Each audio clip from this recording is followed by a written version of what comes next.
Thank you for tuning in to Movie Geeks United. This episode features one of my favorite conversations. It's with director Richard Pearce. Mr. Pearce began his career as a cinematographer on classic documentaries including Woodstock, Marjo, and Hearts and Minds. He segued into directing with the 1977 TV movie The Gardener's Son, which was part of an ongoing series titled Visions.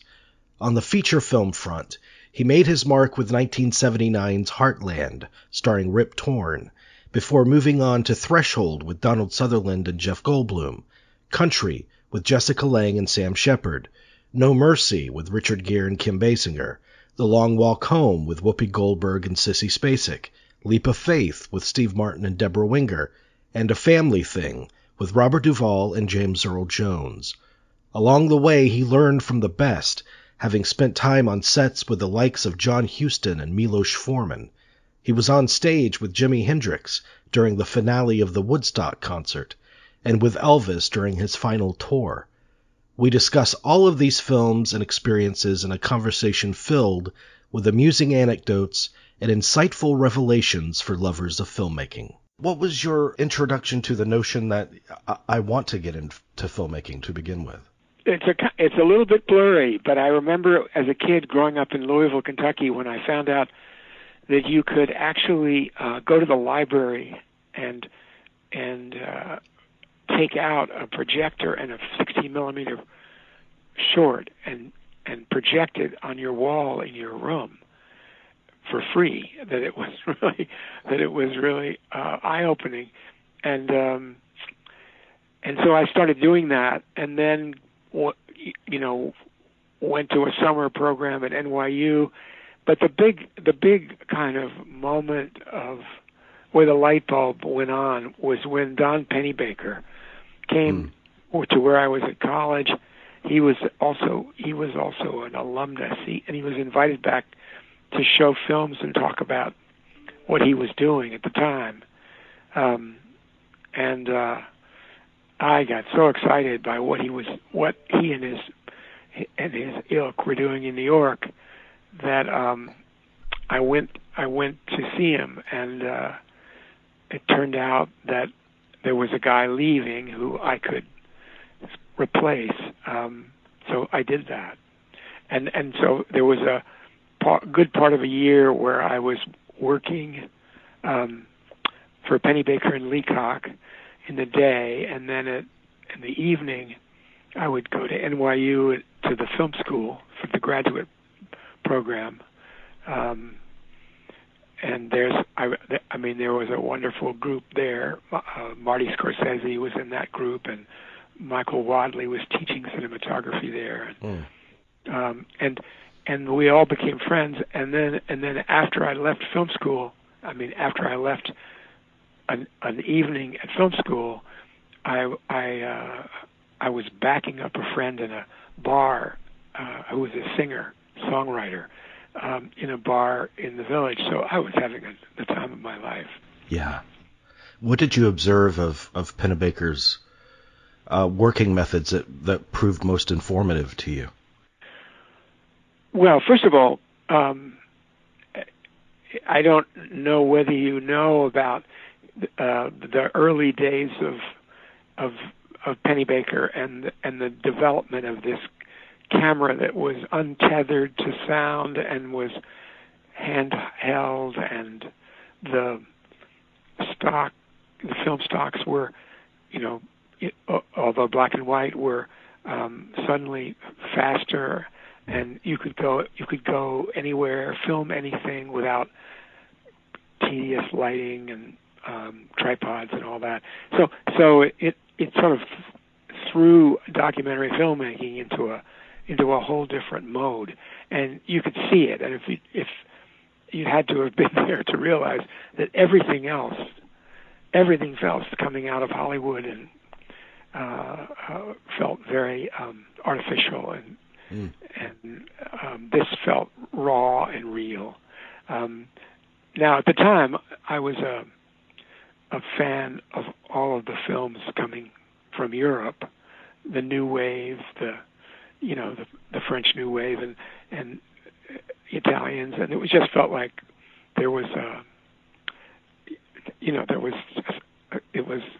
it was a fantasy to think about making films like that, and I actually applied for a Fulbright to go to the Centro Sperimentale di Cinematografia in Rome as a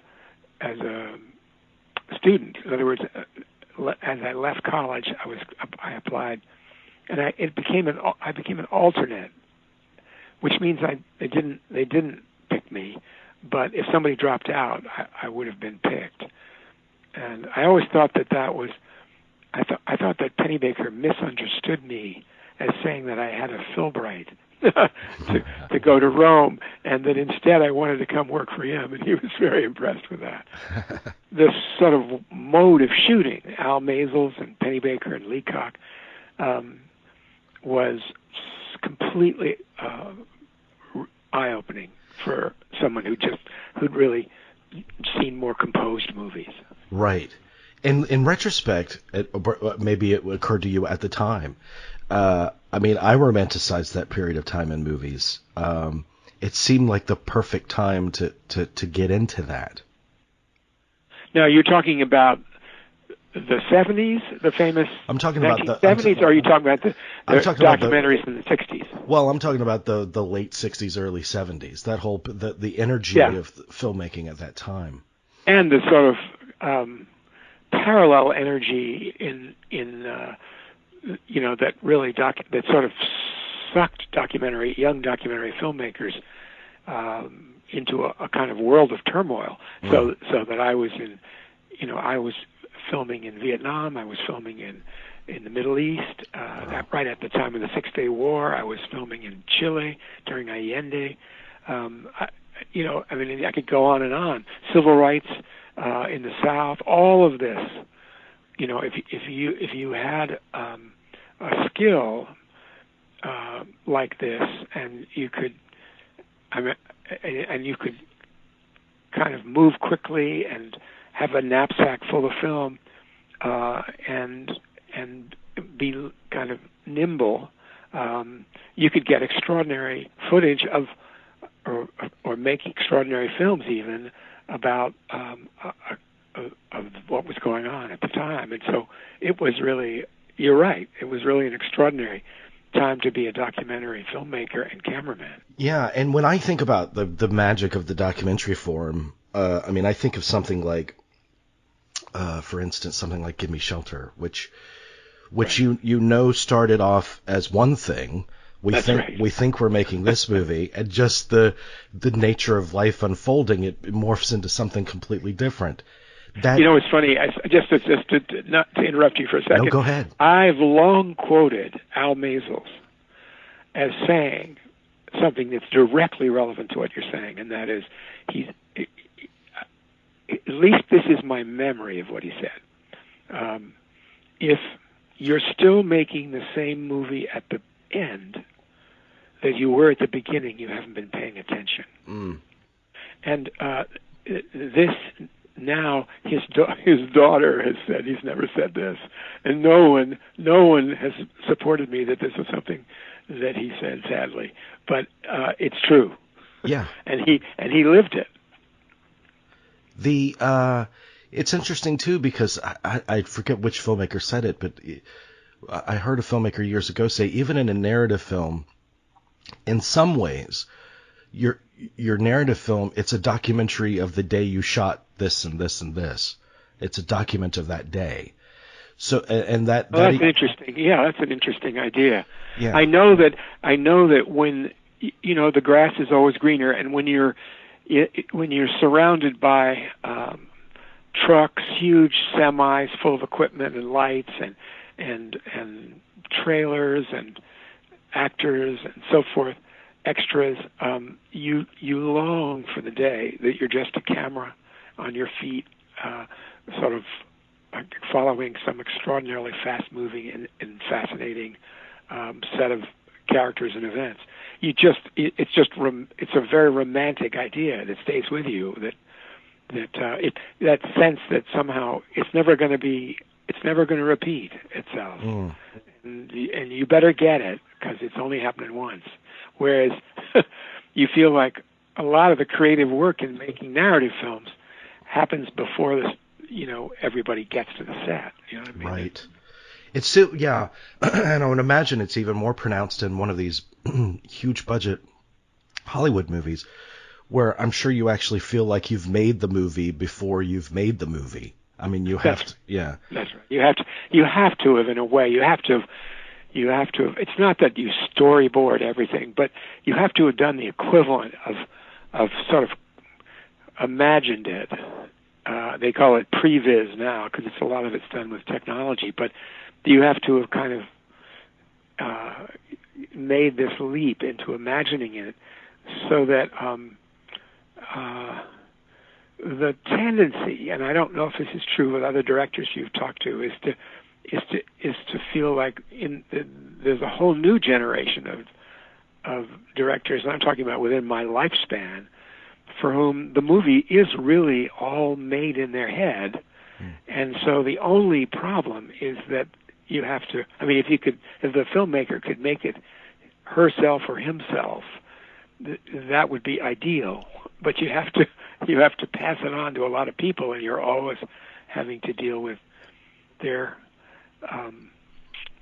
eccentricities and so forth. And whereas in the old days, I'm talking about the great old days, with when directors like John Huston and Robert Altman, these are guys who seem to be just throwing a party with their friends, yes, and effortlessly yeah. Presided over a party that everybody was having a great time, and then magically a wonderful movie emerges, but without any sense that they, like, I remember once visiting the set of John Huston because my friend Fred Murphy was the DP, and he invited me to come, and I think it was the last John Huston film, The Dead, and so I got to sit with John Huston in his wheelchair or behind him, and he was in a wheelchair and he was on oxygen and he was looking at a monitor, and he called Fred over after a scene had been rehearsed by the AD, and he looked at Fred and he said, "How are we going to shoot this, Fred?" And Fred, who was young and and just in awe of John Huston, was struck dumb, thinking that John Huston was asking him how he was going to shoot this. But they worked it out, and Fred got to sort of try out some ideas on John Huston. But it was as if John Huston the thought hadn't crossed his mind until it did. It also speaks to a supreme kind of confidence. Oh, absolutely. There's a couple of points that come up from what we've just been discussing. One is the obvious connection between working in the documentary form, being a cinematographer in that form, and recognizing a moment of spontaneity that you need to capture, and how that translates into being a narrative film director. And it almost feels like trying to kind of capture the whatever little spontaneity that you can find is like lightning in a bottle. You know what I mean? It's just and in big films with large crews and large prep and all that, to still have spontaneity is really a triumph.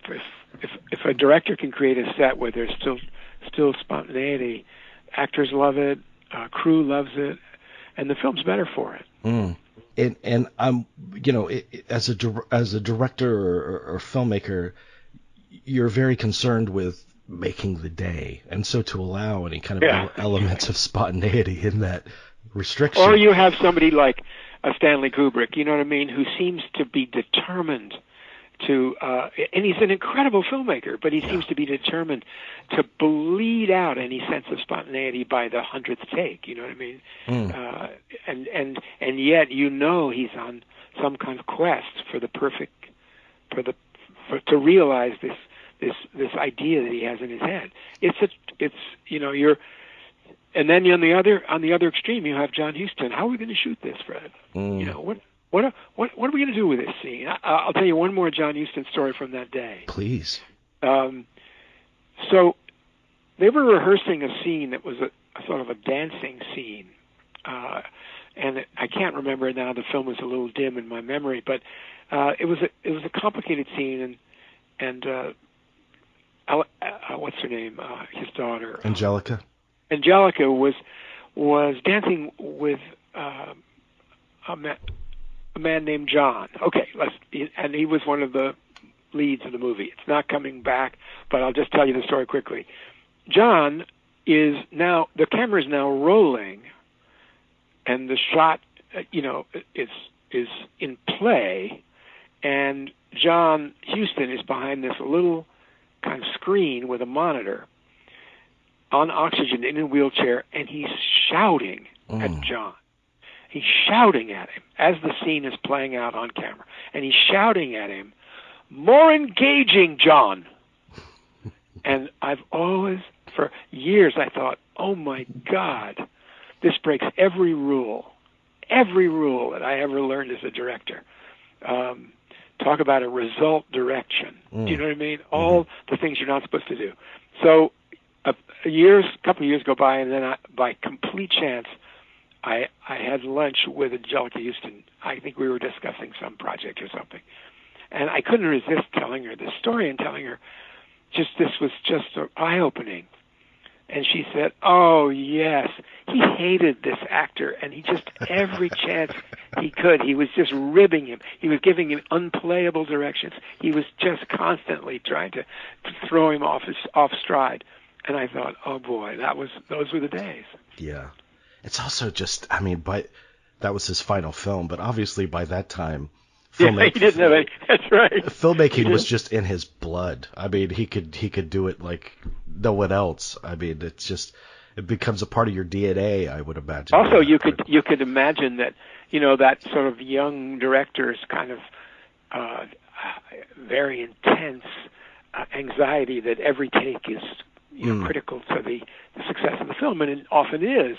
John Huston didn't care that, kind of messing up his own take if he was having some fun at the expense of this actor. So it's almost a generational thing, and I think you're right. I think it's also about age and confidence and somebody who doesn't have anything to lose. While we're on the subject, when you're directing actors, you talk about the right way to give a direction. Is it all about giving them something that's actually playable? That's right. And that's sort of another whole conversation. But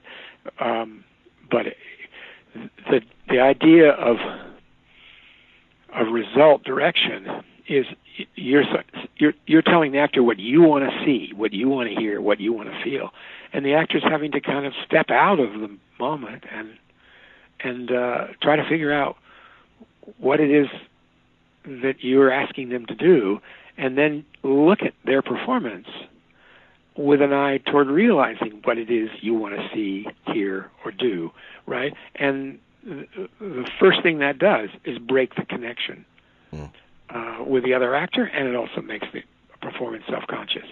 So you are shooting yourself in the foot from the first moment that you give a result direction. Yeah. Yeah. And it's also the job of being a director, I would imagine, being a personality wrangler, kind of making sure that this whole team works as a cohesive unit. Yeah. Although I remember being on a set with Milos Forman and learning a lot, partly because he almost never spoke to actors, and he felt like most of his job was done in the editing room or in the casting office. Uh-huh. In other words, that he would shoot under duress often and exhaustively shoot in order to have as many possibilities for the editing room, because the real fun was in the editing room.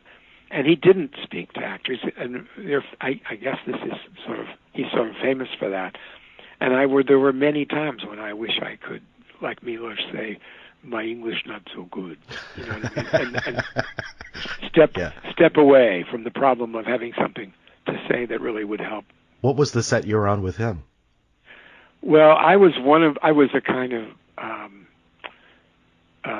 cameraman when Hair was shot in New York. Oh, and I yeah. was one of the cameramen on Hair, and it was really peripheral to the film, but it was really fun to see somebody I consider a master at work. And my wife is an editor, and she edited Cuckoo's Nest, Hair right? and Cuckoo's Nest, and she had kind of a relatively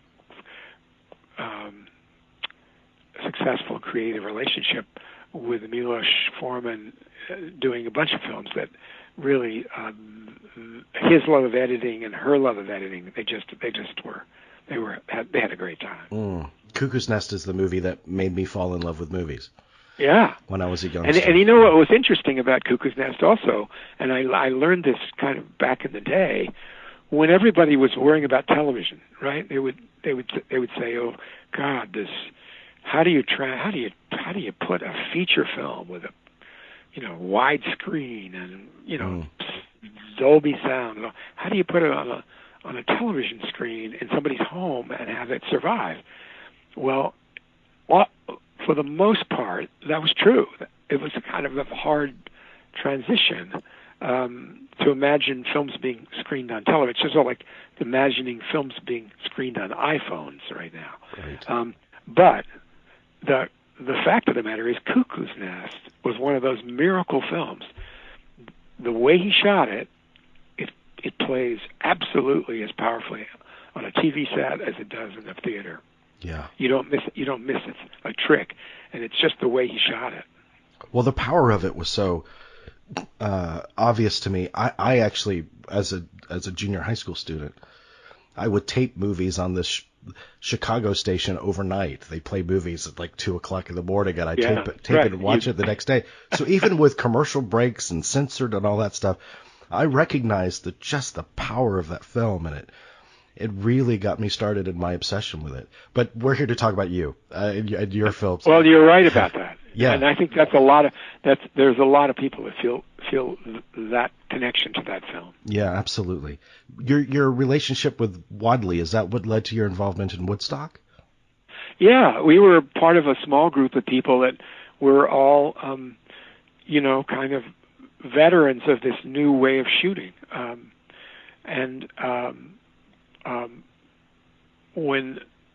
When Michael Wadley bid on the Woodstock, he was bidding against Al and David Maysles. And really, who would have thought? But in fact, I don't know the full story, but when he ended up with the bid, he then called us all, a sort of little core group together, and one of our number was David Myers, who was, by the time we shot Woodstock in '69, he was 60 years old, and he was famously the only guy among all of this core group who wasn't interested in the music at all. He wasn't interested in being on stage.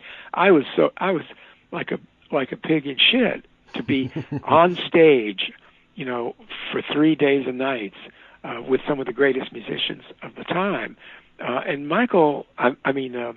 David Myers was just wandering in the fields, having a time of his life, doing great sequences, and the film would have been nothing without his eye. And it was a lesson that I learned is that when everybody's looking one way, be careful.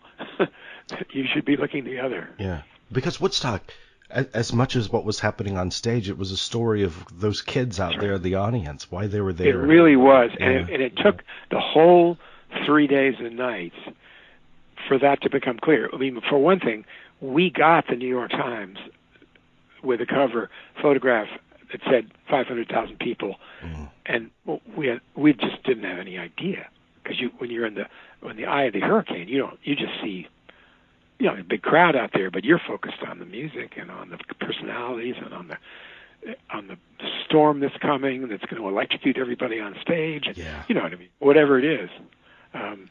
Yeah, I just did a series of interviews about Woodstock, and I did you? I talked to because we're doing this series where we're doing the films of 1970. We're going week by week and exploring every single one. Fantastic. And I talked to people who were actually there, And there was one guy who was there with his girlfriend, and they got there really early, so they were in something like the third row. And I said, when did you realize that 500,000 people were standing behind you? And he said, I had no idea. He said, I went to the porta potty, and I was like, what the where did this come from? It's just extraordinary. Right. What are the memories that are most deeply kind of seared into your brain from that experience? Well, one had an interesting follow-up, and that is the way it worked is you'd film all night, and then you'd try to get a little rest before about a 10 o'clock start again or something like that. So sometime between 7 and 10 you would try to get a little sleep, but you couldn't. You were so wired. So David Myers, speaking of David Myers, 60-year-old David Myers, and I were just kind of in the shade under the equipment trailer, and we were just trying to kind of come down from the excitement of the night before, and we were talking away or whatever, and he just picked his camera up. It had been lying there in the grass, and he just picked his camera up without saying anything, and just sighted it like a gun and fired off a long shot, right? While talking to me, and then put the camera down.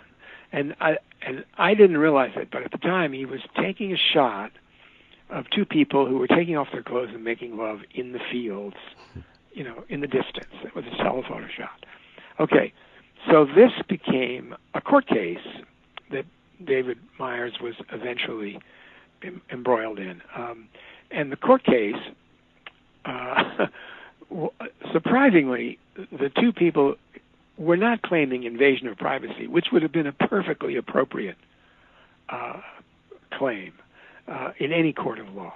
They were claiming that they were, as I understand it, they were claiming that they were actors in a film and wanted to be paid as actors in a film.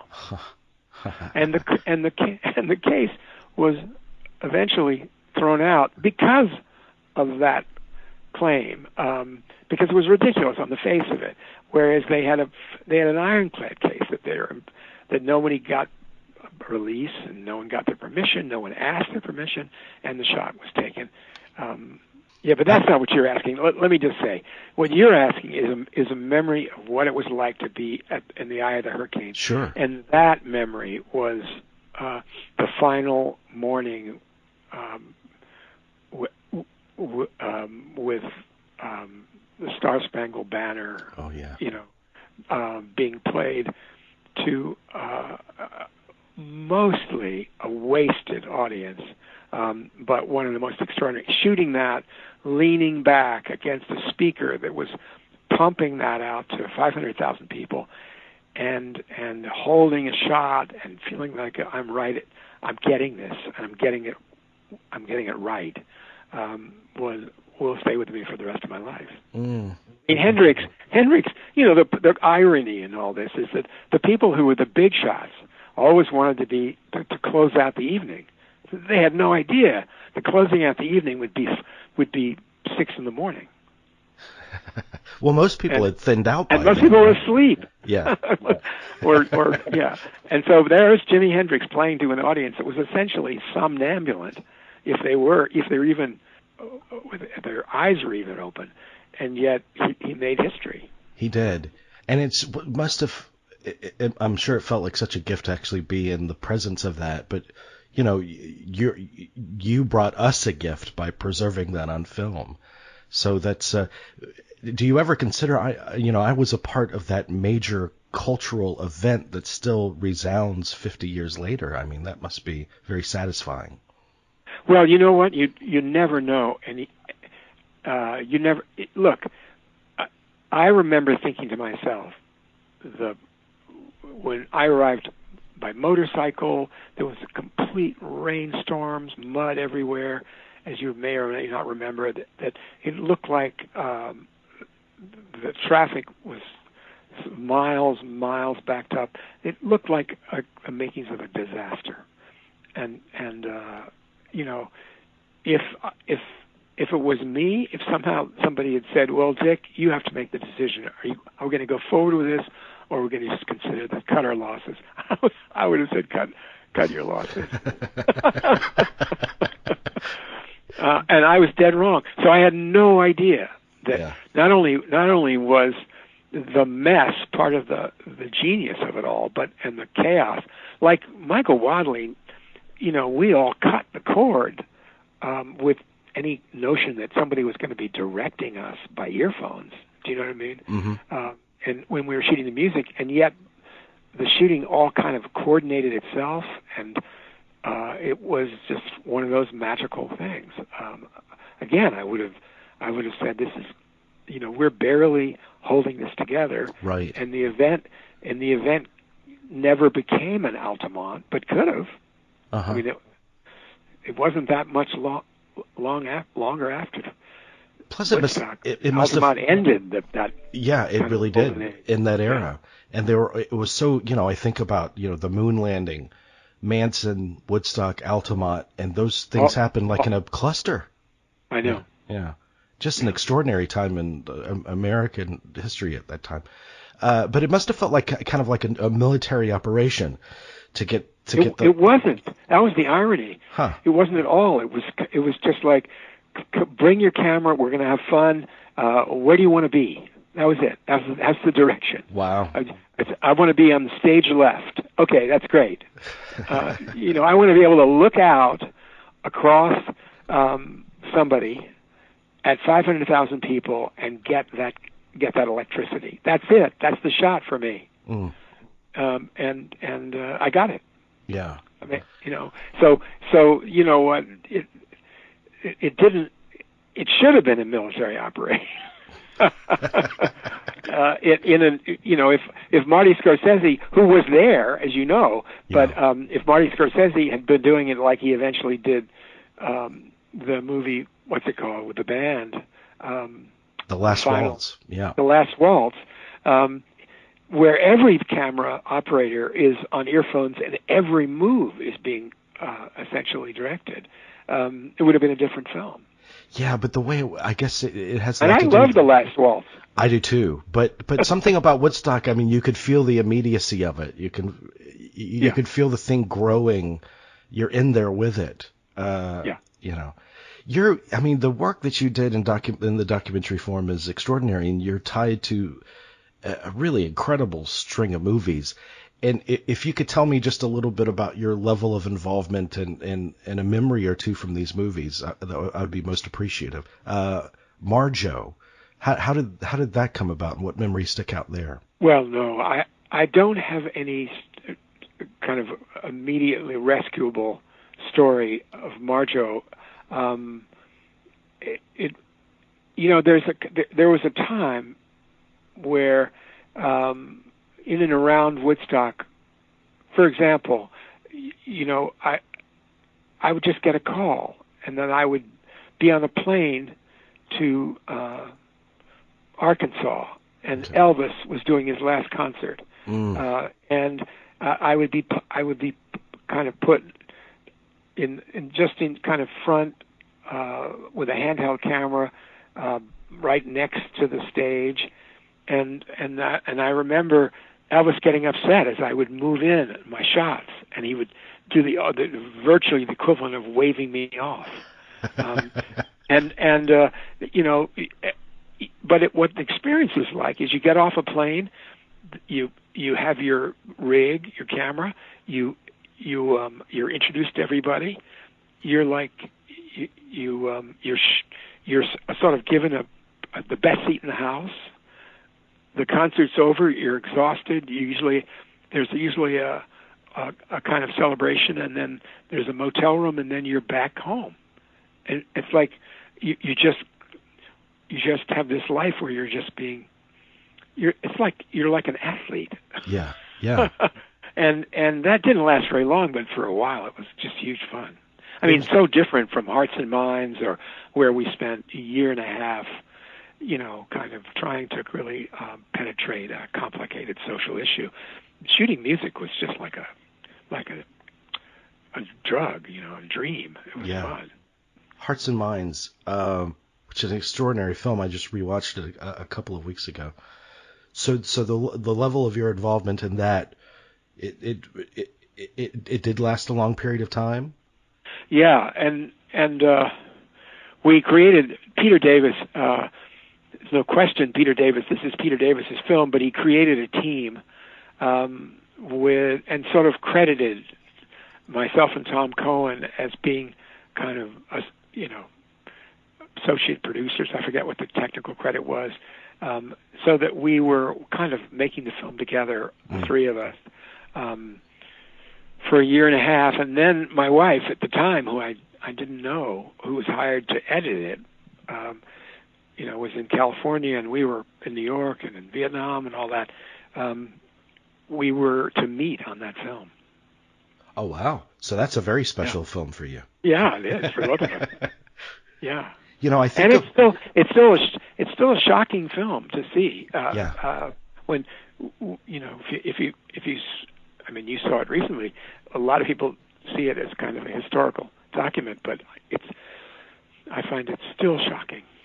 It is an important historical document, and it's amazing that those stories were presented in the immediate in the immediacy of that war and the immediate aftermath of that war. And I think that's very valuable, because we're used to seeing, kind of reflections of those events and how they shaped us. But Hearts and Minds was right in there with them.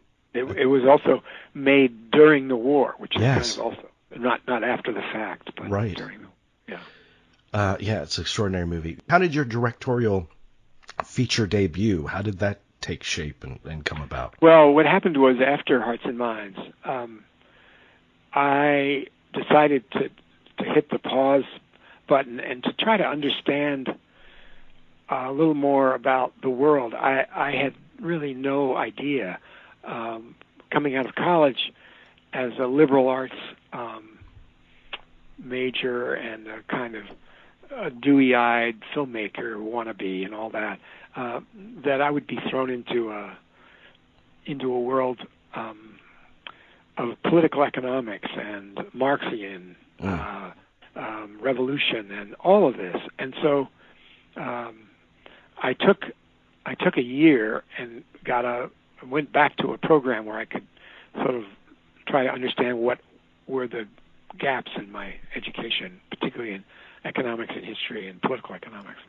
And during the course of that, I became fascinated with a story that took place 100 years earlier, and a character that took place, the character from 100 years earlier. So then, this wasn't going to be done like a documentary. It just wasn't. There wasn't any footage. It was a fiction story. So then I set out to find somebody to write it with me. Although really, I wasn't looking to write with somebody. I was looking for somebody to write to do things that I couldn't do. And so I sought out Cormac McCarthy. And at the time, he was a sort of reclusive writer. He had a mailing drop box in El Paso, Texas, and no one really knew where he was. And so I sent him a letter, and we met in New York, and then we met in Tennessee, where he grew up, and we spent a year working on the script of that first fiction film. And I talk to him every 2 weeks. He's the godfather of my daughter. We tried to make a number of films afterwards during my career as a Hollywood director. Nobody would touch a Cormac McCarthy script. So it was kind of a wild ride. Wow. And it's called The Gardener's Son, and it's a very strange movie, as you'd expect with a Cormac McCarthy script. Yeah. He'd never written a script before, so we both were learning. Well, I think of your works, and there's movies like Heartland and Country, and even some elements of No Mercy, where there's such a strong sense of place, of environment. And I'm wondering if you could talk to that about capturing an environment in your films, the spirit of a location. Is that a major concern? I mean, I can say that it's one of the things that I struggle with in regard to The Gardener's Son, because I was trying to create a mill village in the post-Civil War Reconstruction, and it was, you could find the architectural elements, and you could find the sort of mill and the housing for the mill workers and all that, but to make it feel like it was really lived in was really hard. And it was, and I don't know if I succeeded in that. Just the way, if I was to be very brutal with myself, I felt like when I got to doing a fiction film, everything that I'd learned up to then about how to shoot handheld and how to capture an event on the fly in the moment, I put aside, and I trusted my DP at the time. His name was Fred Murphy, and I trusted him to the point where quite early on in the first day's shooting, he realized that I was not even looking through the lens. I was so concerned with not stepping on his toes and his area, and that I sort of knew the shot, but I was letting him be the guy that looks through the lens. So he finally stopped me and said, "Dick, you've got to look through the lens. You can't make a decision until you've looked through the lens." And I laughed, and I realized he was right. So that in a sense, the transition from me being a very comfortable and skilled documentary cameraman to a fiction film director was not seamless. It was an important film because that then led to these two wonderful women coming from Montana to my New York apartment and saying, "We have this idea of making a TV show, a TV movie about the story of this woman who was a mail-order bride, and at the turn of the century." And we all became fast friends, and that project, I eventually talked them into making it into a 35 millimeter feature film rather than a TV, but that essentially that came about because they'd seen The Gardener's Son. Okay. But Heartland is such a gorgeous movie. I rewatched that a few weeks ago too, as I knew that I was going to talk to you. Well, now that's, talk about a sense of place. That is a film that was informed by and sort of the gift of that film for me in many ways was the work of Patrizia von Brandenstein, who it was her first. Gardener's Son was her first film. She was a production designer and an artist, but when Heartland came out, she just created every object in that movie, every object, every sort of thing you see in that cabin is chosen with such care, and she is such an extraordinary collaborator. I've worked with her every time I could, and she went on to do Cuckoo's Nest and a bunch of Milos Forman films, and is one of the great production designers in the movie business alive today. And talk about an environment that feels lived in. I mean, that is one. Yes, yeah. and that you, in a way, I'll never forget the moment when I realized the difference between a good production designer and a great production designer. And the difference in some ways is so simple. You go onto a set, you've talked it all out, and you've sort of done drawings, and you've done everything you can do as a director. And then you come onto a set, and you just wonder at the specificity of every choice. And then you open a drawer, and there's nowhere in the script that the drawer is opened.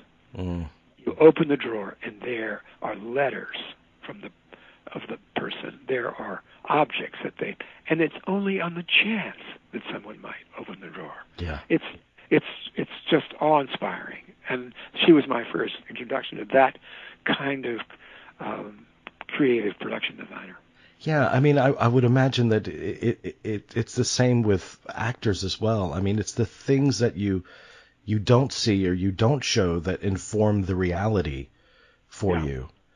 and by extension the audience as well. The Rip Torn you worked with in Heartland, and Right. he was an actor of such immense power, and also from reading accounts over the years, a very colorful man as well.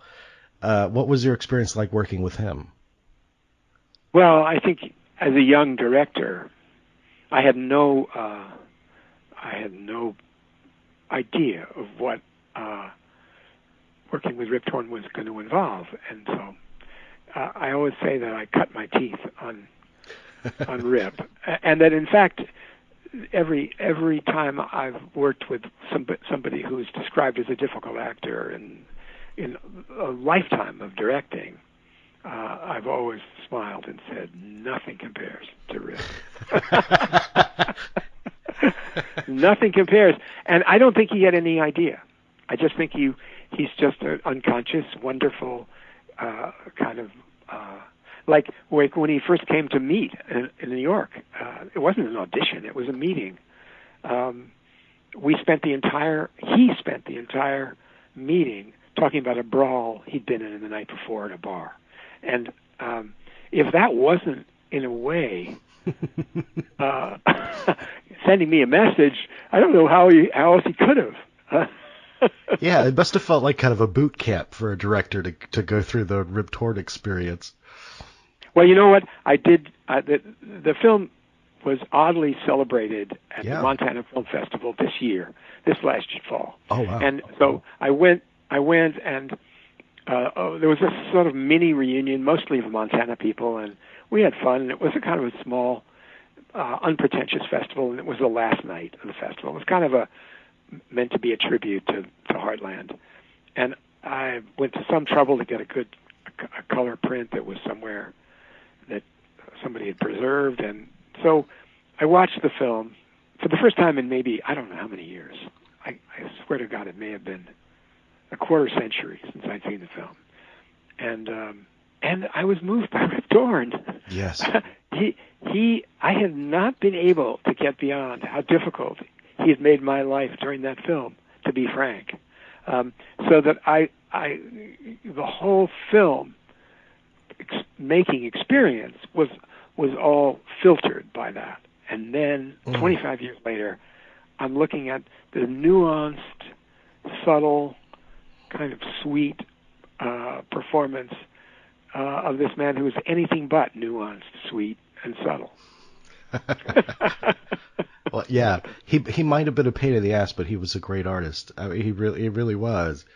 And I can tell you one story. Please. I can tell you one story that we were about halfway through shooting, and it was, as you remember, we went from, in spring contains blizzards and green up and everything in that film.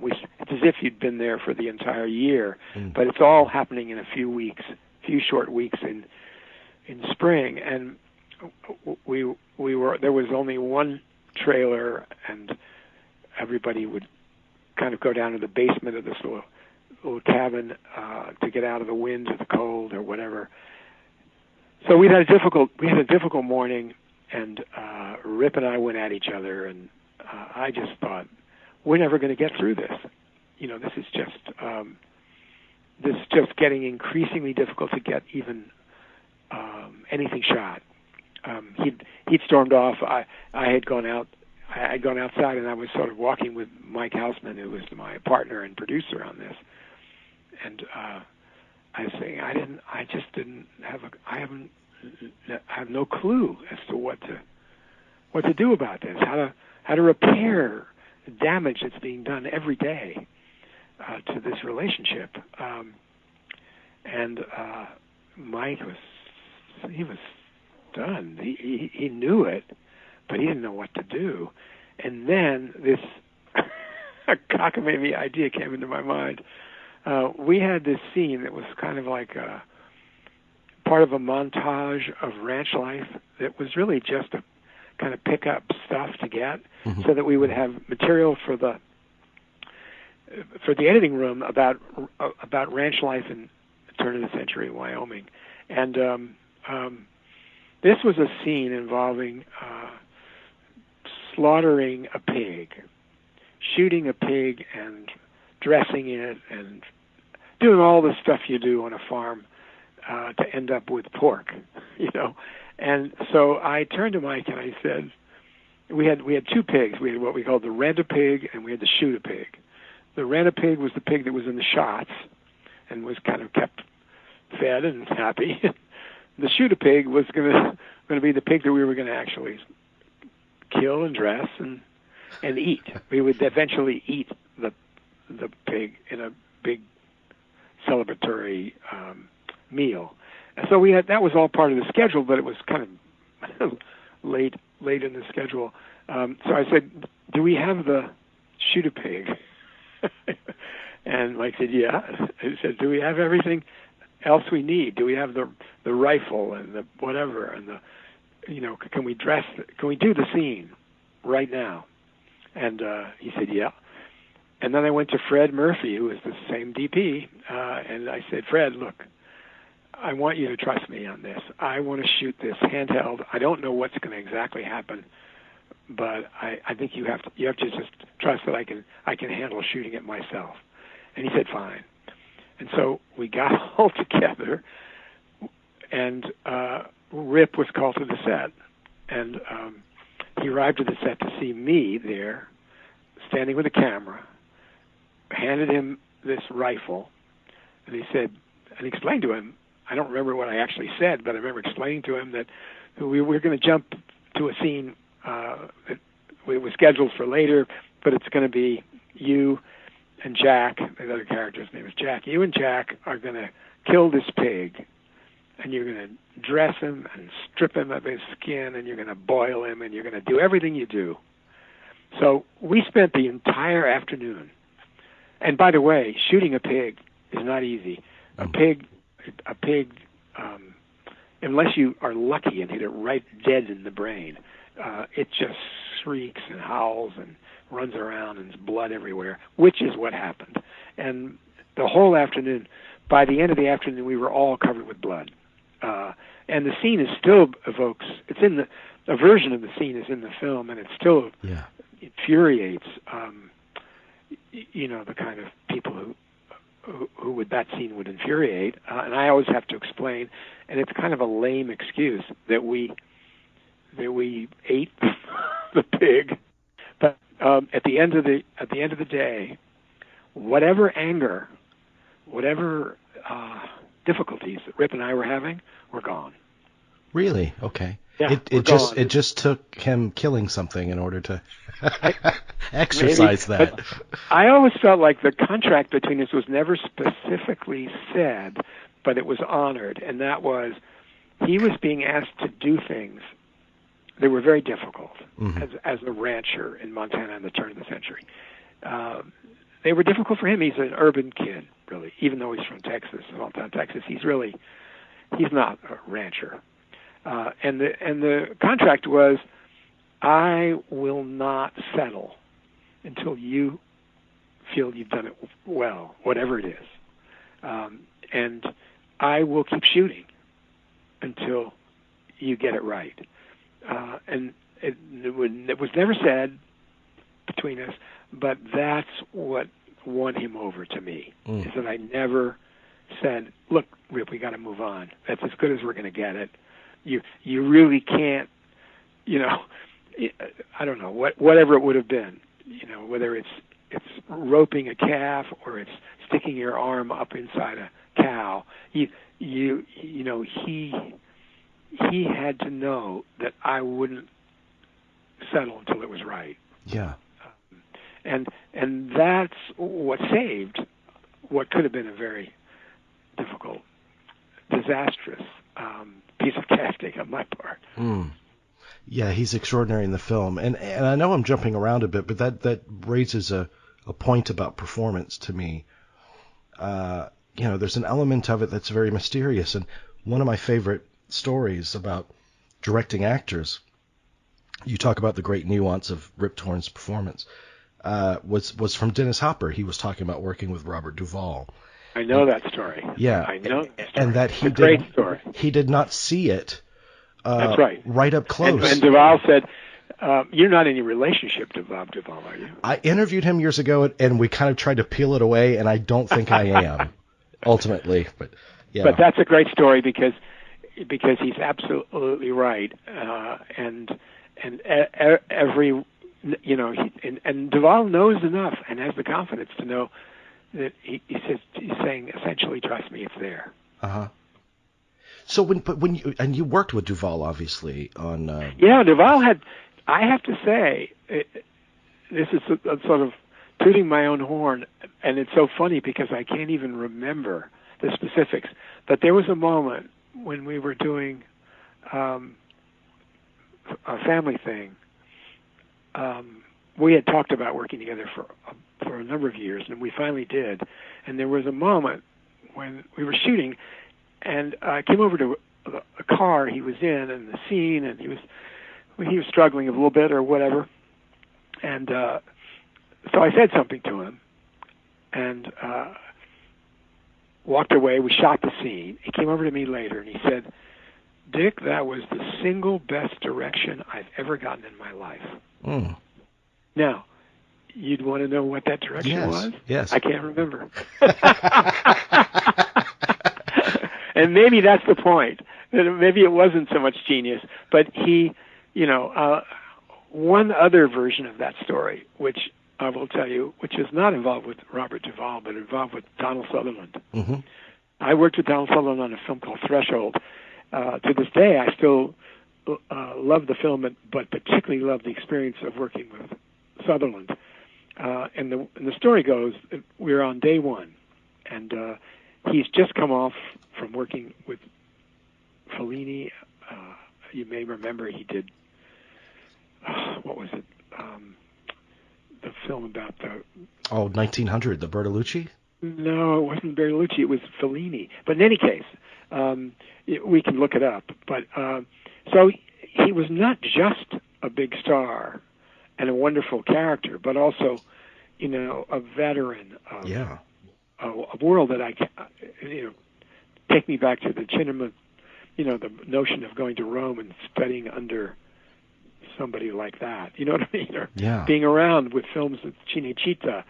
It was like awe-inspiring. So, long story short, first day, first scene is between Mayor Winningham and Donald Sutherland, and it's kind of, as always, a scene that's not an insignificant scene. It's kind of late in the film, and we are shooting it for whatever reason as the first day's work, and it's always a little daunting.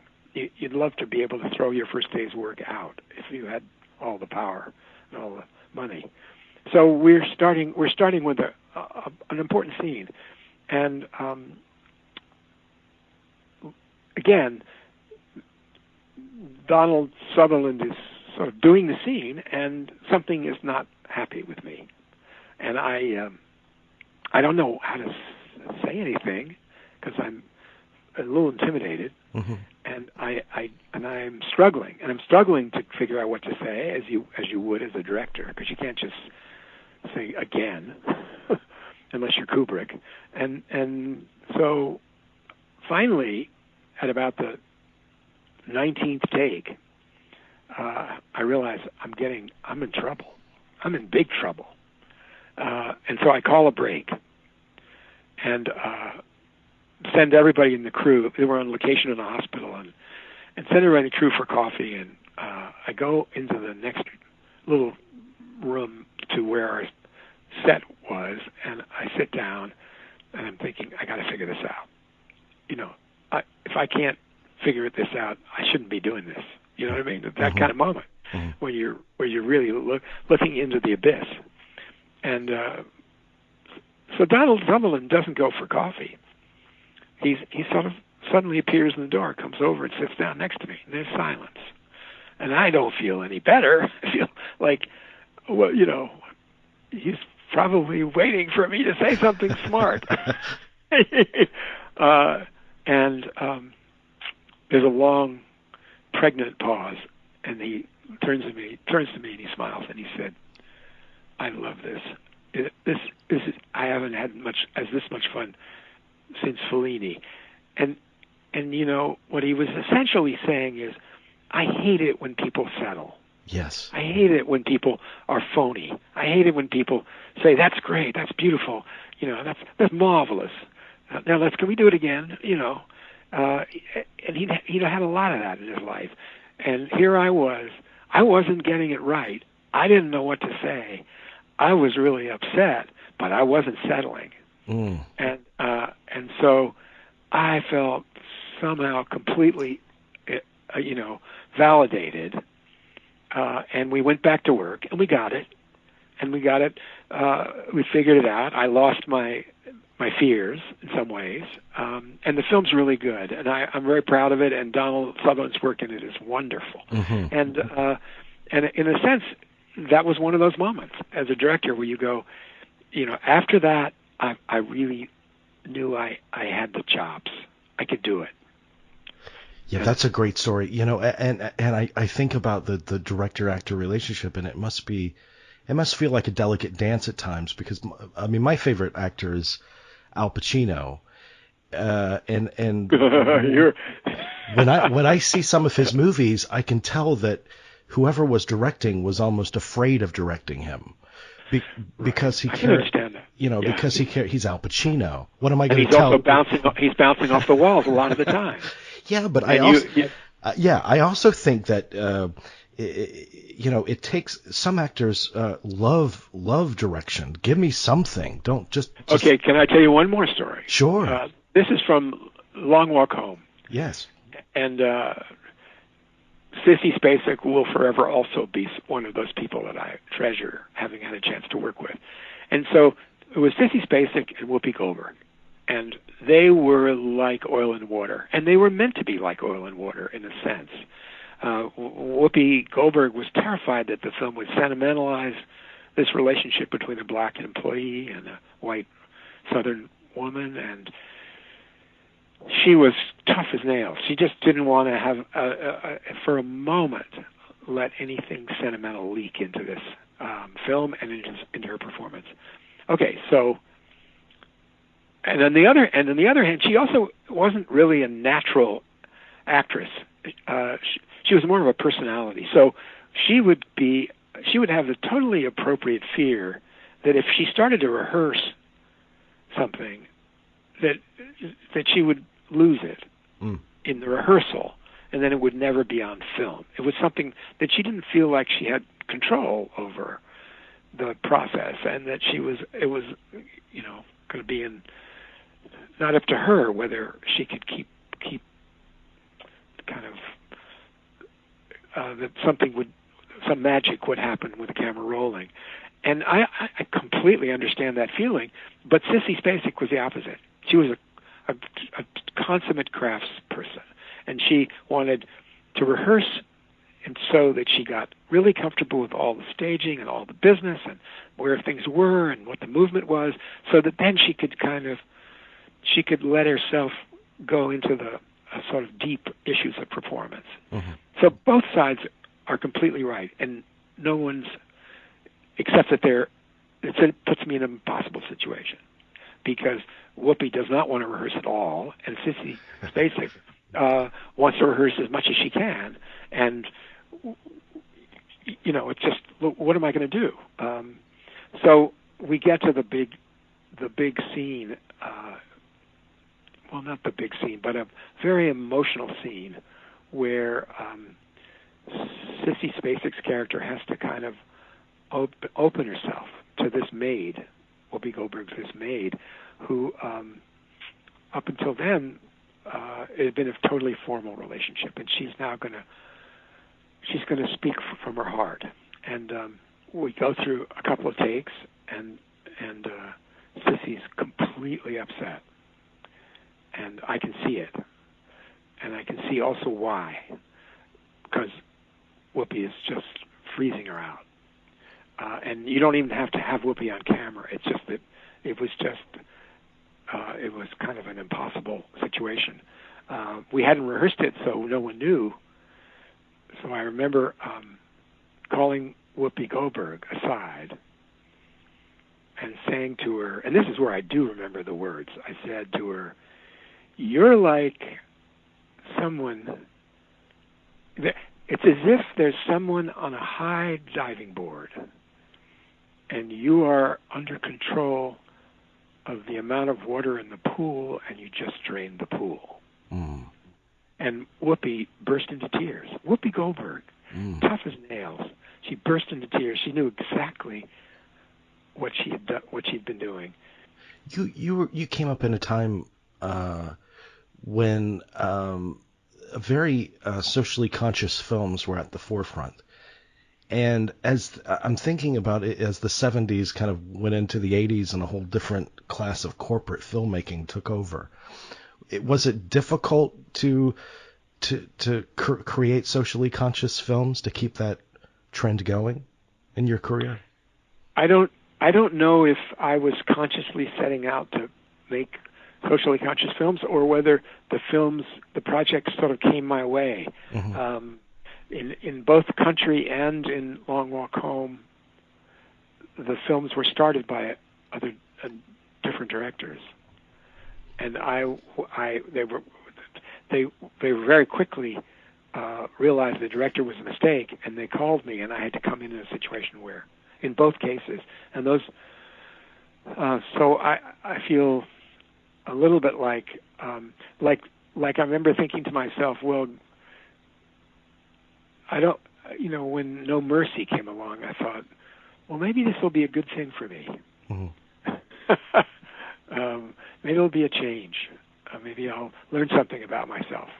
But I struggled against the genre film just because that was in my nature. But it doesn't mean that I said, oh, I'm going to use the filmmaking as a soapbox. Right. But that No Mercy is an interesting movie in your career, because it does feel kind of a different ilk. It's more of a sweltering, noirish kind of movie. Yeah. Was that a happy experience for you making that? It really was fun, and Richard Gere was a pleasure, and Kim Basinger. There's no ostensible difficulties. It's just a different kind of movie where you're working in a genre mode where you're just talking about filmmaking style. You're not kind of trying to go to a deeper place. And I guess I always felt like, could I make a noir Richard Gere with a gun kind of cop movie, which would take us to a deeper place, and people do it. And I just didn't feel like I was able to do it on that movie, even though technically the movie's accomplished, and I know I can make that kind of movie if I want to. Would I want to do it again? No.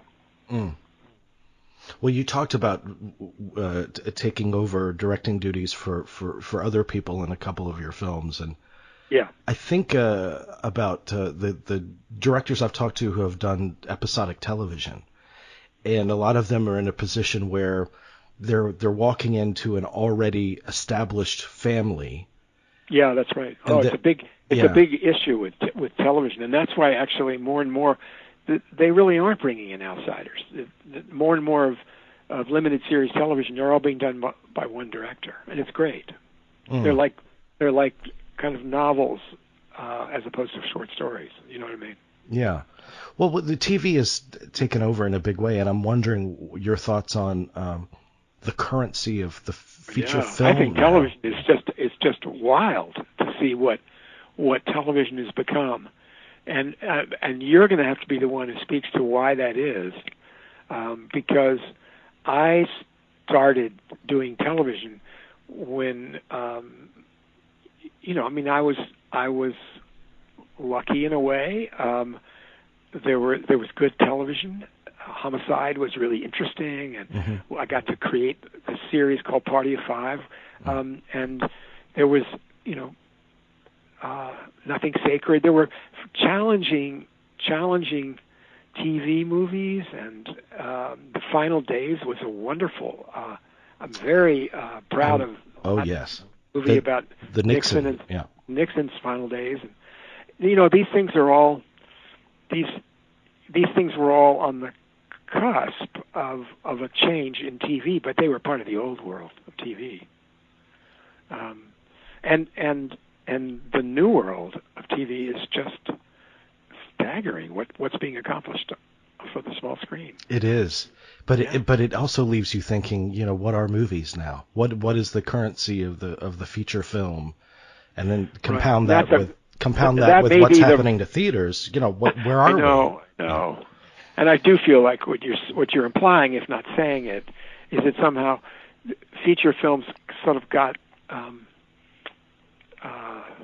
sort of took a turn toward not just corporate, but also towards tentpole and kind of big,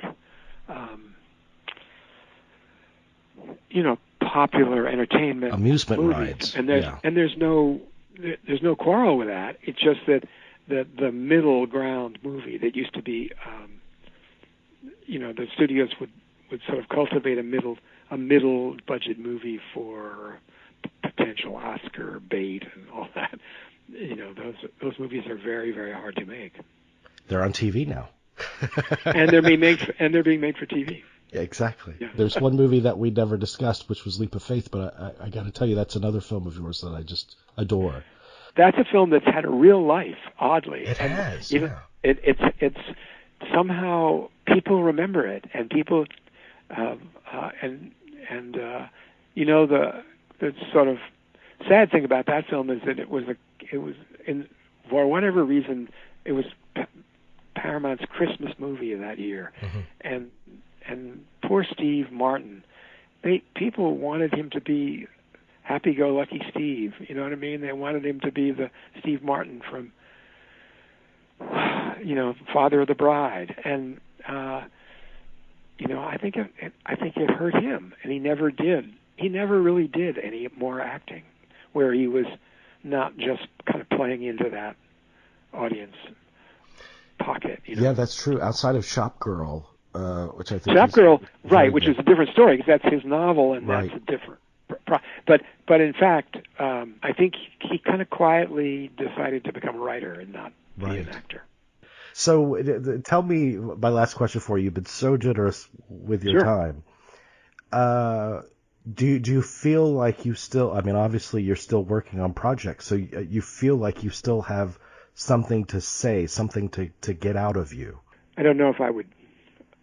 I don't know if I would see it that way. What I can sort of put it a little differently, but I think maybe you're getting at something, and that is, as I began to realize that the films that I wanted to make, that I was kind of attempting to get made, were having a harder and harder time getting made. And then suddenly I got a call that they're looking for feature film directors to do a documentary series on the blues. Oh wow! And they're giving you a night, each of us a night on public television. And all it has to do is be about the blues. Paul Allen is going to pay for all the music rights, and there's a good budget. You don't have to worry about music. Just put as much music in as you want, and make an interesting film about the blues. And that was it. I was bought, sold. I just loved it. And I was traveling around with an old blues musician on a bus in the South, living the life of the 50s. We were kind of looking deeply into the Mississippi-Memphis kind of diaspora and the story of what happened to black blues musicians who came to Memphis. It's called The Road to Memphis. It was hugely fun. It was one of 6, I think. Marty Scorsese was the host. He did one of them. The Vendors. There are a bunch of people. Clint Eastwood. It was really good company. It was a lot of fun, and it sort of reintroduced me to documentary, and I've sort of never looked back. I mean, I've written a script, and I'm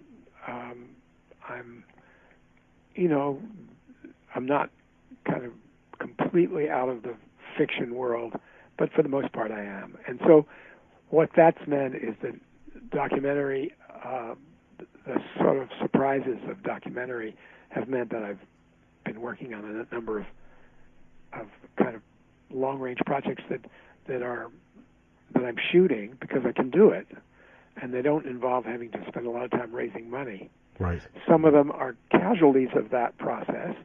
Some of them are still in play, and in other cases, I'm just signing on to an interesting project, and I'm the cameraman. I'm the DP, like a recent project on Gustavo Dudamel. I don't know if you're a New Yorker or whether you're aware of this incredible wunderkind conductor who is the head of the L.A. Phil right now, but he's also a Venezuelan, and he's an extraordinary young, probably one of the great conductors in the world. And so I just got to spend time over a year and a half with Gustavo Dudamel dealing with his life, his music, and Venezuela.